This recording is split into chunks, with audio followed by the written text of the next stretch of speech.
अस्सलाम वालेकुम स्टूडेंट्स। आज हम बीएससी के स्टैट्स के प्रोबेबिलिटी सेक्शन का एक टॉपिक करेंगे, कॉन्टीन्यूस प्रोबेबिलिटी डिस्ट्रीब्यूशन। सबसे पहले इसकी डेफिनेशन है कि कॉन्टीन्यूस प्रोबेबिलिटी डिस्ट्रीब्यूशन क्या है। कॉन्टीन्यूस प्रोबेबिलिटी डिस्ट्रीब्यूशन जो है वो कॉन्टीन्यूस रैंडम वेरिएबल्स की पॉसिबल वैल्यूज़ की प्रोबेबिलिटीज़ को डिस्क्राइब करती है कि उनकी कितनी प्रोबेबिलिटी है। और एक कॉन्टीन्यूस रैंडम वेरिएबल जो होता है वो एक सिंपल रैंडम वेरिएबल की तरह ही होता है, लेकिन उसकी जो रेंज होती है वो इनफिनिट या अनकाउंटेबल होती है। इसकी फर्दर कुछ टाइप्स हैं जिनमें normal distribution, chi square distribution, student T distribution, Gaussian, uniform, beta exponential distribution, ये सब शामिल हैं और ये इसकी टाइप्स हैं। अब नेक्स्ट हम इसके ग्राफ पे बात कर लेते हैं। जो कॉन्टीन्यूस प्रोबेबिलिटी डिस्ट्रीब्यूशन का ग्राफ होता है वो सिंपली एक कर्व होता है जिसे प्रोबेबिलिटी डेंसिटी फंक्शन कहते हैं। जो एरिया अंडर द कर्व होता है वो प्रोबेबिलिटी को रिप्रेजेंट करता है और जो एक्स एक्सिस होता है वो रैंडम वेरिएबल की पॉसिबल वैल्यूज़ को जो है वो रिप्रेजेंट करता है। और जो total area under the curve होता है वो किसी भी प्रोबेबिलिटी डेंसिटी फंक्शन के लिए हमेशा जो है वो 1 के इक्वल होता है। और कर्व को रिप्रेजेंट करने के लिए हम सिंबल यूज़ करते हैं F of x. Next suppose कर लें ये हमारे पास एक कर्व है, ये एरिया अंडर द कर्व है जो कि प्रोबेबिलिटी को रिप्रेजेंट कर रहा है और इस पूरे एरिया की जो प्रोबेबिलिटी डेंसिटी है ना वो हमारे पास 1 की इक्वल है। नेक्स्ट अगर हम सपोज कर लें कि हमें कोई फंक्शन दिया गया है रैंडम वेरिएबल x जिसकी रेंज हमारे पास a से b के दरमियान है, तो उसका ग्राफ हम किस तरह ड्रॉ करेंगे। सपोज कर लें ग्राफ में आपके पास यहाँ कोई पॉइंट a है और यहाँ कोई पॉइंट b है। हम सिंपली लाइंस लगा लेंगे और ये एरिया शेड कर लेंगे a से b तक। ये हमारे पास प्रोबेबिलिटी आ जाएगी a से b रैंडम वेरिएबल के रेंज की। नेक्स्ट हम इसकी कुछ एग्जांपल्स देख लेते हैं ग्राफ्स की। अगर हमारे पास जो है वो उन्होंने प्रोबेबिलिटी दी गई हो एक रैंडम वेरिएबल की, हमने फाइंड करनी है 0 से 1.20 तक, तो हम कैसा ग्राफ बनाएंगे। सबसे पहले हम एक सिंपली कर्व ड्रॉ कर लेंगे। यहाँ पर हमारे पास जी जो है वो रैंडम वेरिएबल है। एक सिंपली कर्व ड्रॉ किया, सपोज कर लेते हैं ये 0 है। इस साइड पे राइट साइड पे जो भी वैल्यूज़ हैं वो पॉजिटिव हैं और लेफ्ट साइड वाली सारी वैल्यूज़ जो हैं वो नेगेटिव हैं। सपोज कर ले हमें 0 से 120 उसकी रेंज दी गई है, मतलब 0 से स्टार्ट और 120 पे खत्म। सपोज कर ले 1.2 यहाँ पर कोई पॉइंट है, हमने यहाँ से सिंपली लाइन ड्रॉ की और ये एरिया शेडेड कर लिया। अब इसकी हमने वैल्यू भी फाइंड करनी है, वो हम टेबल से फाइंड करेंगे।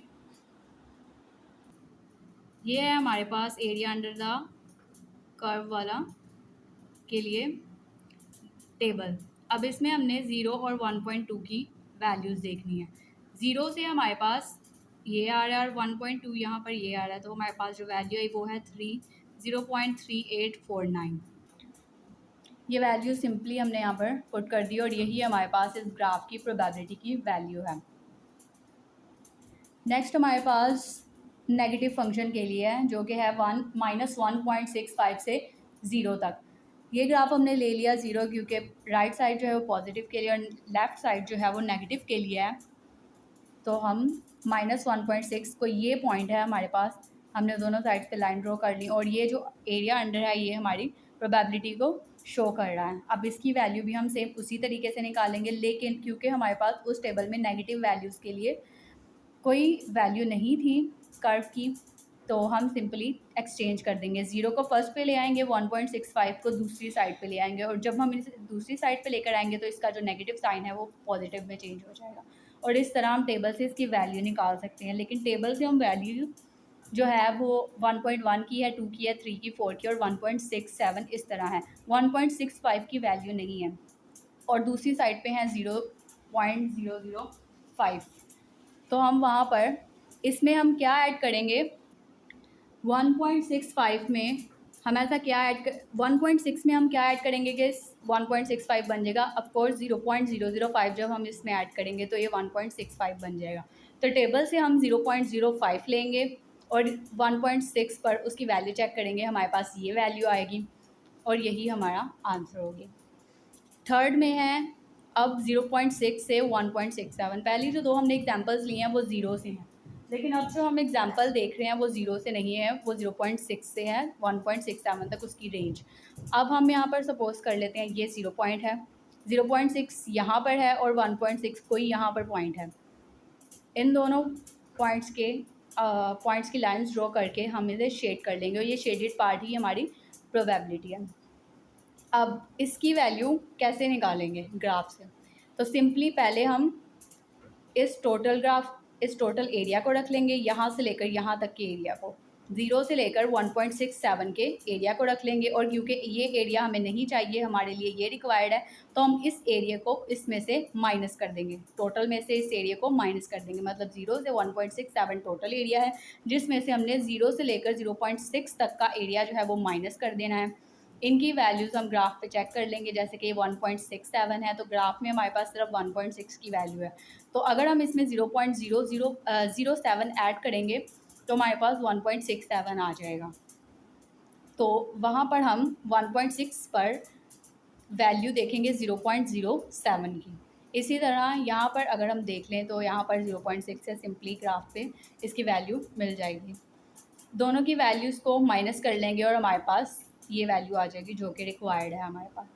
सेकंड, अब हमारे पास है नेगेटिव से पॉजिटिव तक। ये दोनों पॉजिटिव थे, लेकिन ये एक नेगेटिव है और एक पॉजिटिव है, और ये भी ज़ीरो से स्टार्ट नहीं हो रहा। ये हमारा पॉइंट था ज़ीरो, हमने -1.30 से सपोज़ कर लेते हैं, यहाँ कोई पॉइंट था 1.30, वहाँ से लेकर हमने 2.18 तक गए, जो कि ज़ीरो के इस साइड पे था, एक पॉजिटिव वैल्यू है, और ज़ीरो के लेफ़्ट साइड पे एक नेगेटिव वैल्यू है। तो ये पूरा एरिया जो शेडेड है ये आएगा, ये हमारी प्रोबेबिलिटी होगी। अब हम सिंपली इनकी भी वैल्यूज़ निकालेंगे ग्राफ टेबल के ज़रिए से। पहले हम -130 से 0 तक रख लेंगे और फिर हम 0 से 2.18 तक रख लेंगे, और इसमें हम ऐड करेंगे। ऐड क्यों करेंगे? क्योंकि हमारे पास जो एरिया था वो ज़ीरो वाला भी ऐड है, इसमें से कोई सब्ट्रैक्ट नहीं हो रहा। इस एरिया में से ये वाला एरिया हमें नहीं चाहिए था, लेकिन इस एरिया में हमें कंप्लीट एरिया चाहिए, तो हम इन्हें ऐड कर देंगे। 0 से लेकर -130 से लेकर 0 तक था, लेकिन हमने वैल्यूज़ चेंज करनी है क्योंकि हमारे पास -130 की वैल्यू -130 की वैल्यू नहीं है, 130 की वैल्यू है।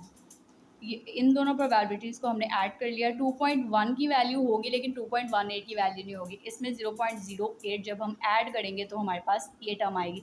इसीलिए हमने 2.1 जी की डायरेक्शन से देखना है और इस डायरेक्शन पे हमने 0.08 देखना है। इनकी दोनों की जो वैल्यूज़ आएंगी उन्हें ऐड करके हमारे पास रिक्वायर्ड आंसर आ जाएगा।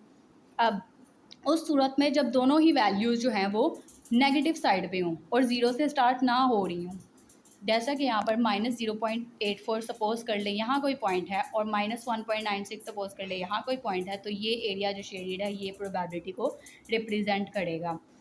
अब हमें इनकी भी वैल्यूज़ चाहिए, तो हम पहले देख लेंगे -1.96 को 0 से, मतलब ये टोटल एरिया, और इसमें से माइनस कर देंगे इस एरिया को, क्योंकि हमें सिर्फ इस एरिया की प्रोबेबिलिटी की वैल्यू चाहिए। ये टोटल एरिया, इसमें से इस एरिया को हम माइनस कर देंगे क्योंकि ये हमें नहीं चाहिए। -0.84 को हमने 0 तक माइनस कर दिया है। इनकी वैल्यूज़ निकालने के लिए इन्हें पॉजिटिव में कन्वर्ट कर देंगे, दूसरी साइड्स पे ले जाएंगे और फिर वहाँ से उनकी वैल्यूज़ निकाल लेंगे। इसकी 0.04 पर इस लाइन से निकलेगी और यहाँ पर 0.8 की लाइन से निकलेगी।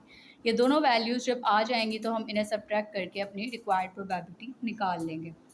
अब उस सूरत में जब हमें सिर्फ एक वैल्यू दी गई हो, मतलब z ग्रेटर दैन और इक्वल टू 1.96, सपोज़ कर लें ये हमारे पास कर्व है, ये 0 है, तो 1.96 को ये पॉइंट है। अब उन्होंने कहा है ग्रेटर दैन इक्वल टू, मतलब इससे ग्रेटर, तो इससे ग्रेटर ये सारा एरिया है जो आएगा इन्फिनिटी तक। अब हम इसकी वैल्यू कैसे निकालेंगे? इसकी वैल्यू सिंपली, जब भी हमारे पास ज़्यादा क्वेश्चन आया कि हमें सिर्फ ए की वैल्यू दी गई हो, तो हम 0.5 से वो एरिया 0 से लेकर -1.96 वाला जो है वो माइनस कर देते हैं। मतलब कि जैसे कि हमारे पास 0 से लेकर 1.96 वाला एरिया हमें नहीं चाहिए, हम इस एरिया को माइनस कर देंगे 0.5 से। इसकी वैल्यू हम टेबल से देख लेंगे, माइनस किया तो हमारे पास ये आ गया जो कि हमारा रिक्वायर्ड आंसर है। नेक्स्ट है हमारे पास जब नेगेटिव साइड पे हो, इसमें उन्होंने कहा गया है z लेस दैन और इक्वल टू 2.15। 2.15 लेफ्ट साइड पे कोई ये पॉइंट है और उन्होंने कहा है लेस दैन, इससे छोटी ये बाकी सारी वैल्यूज़ यहाँ आ जाएंगी। अब हमने सिंपली क्या करना है, इस सूरत में भी 0.5 से इस एरिया को माइनस कर देना है जो हमें नहीं चाहिए।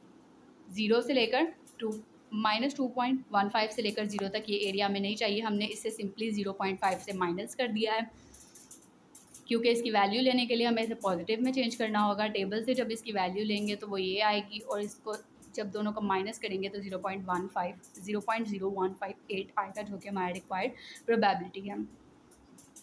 नेक्स्ट, अब रैंडम वेरिएबल जो है z हमारे पास, उसकी वैल्यू अगर हमें कोई ऐसा क्वेश्चन दिया गया है जिसमें म्यू भी है, सिग्मा भी है, तो हम ऐसे निकालेंगे। नेक्स्ट क्वेश्चन में हम इंशाल्लाह इसको भी डिस्कस करेंगे।